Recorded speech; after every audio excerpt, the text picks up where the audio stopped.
ଦେଖନ୍ତୁ ଏଇ ଭିଡ଼ିଓ ଆଉ ଆପଣମାନେ ଦେଖିଲେ ଜାଣିବେ। ଠିକ୍ ଅଛି। ଶୁଣ ଆଜିଠୁ ଆମେ ଏଇ ଘରେ ରହିବା। ହଉ ଠିକ ଅଛି।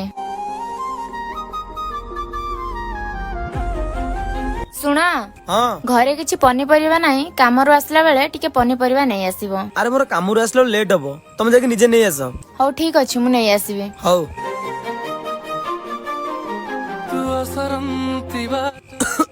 ଆରେ ଶୁଣ ପାଣି ଗ୍ଲାସ ଟା ନେଇକି ଆସିଲ। ହଁ ନଉଛି ନଉଛି, ହେଇ ନିଅ।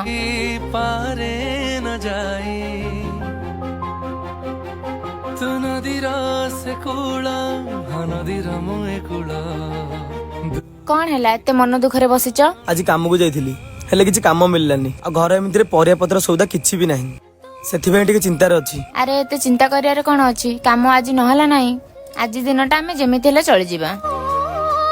କିଏ କହିଲା ଭାଇ ଏ ଦୁନିଆରେ ସବୁ ଝିଅ ସମାନ ବୋଲି? ଏମିତି ବି କିଛି ଝିଅ ଅଛନ୍ତି ଯିଏ କି ପରିସ୍ଥିତିକୁ ବୁଝି ଆମର ସାଥ ଦେଇଥାନ୍ତି।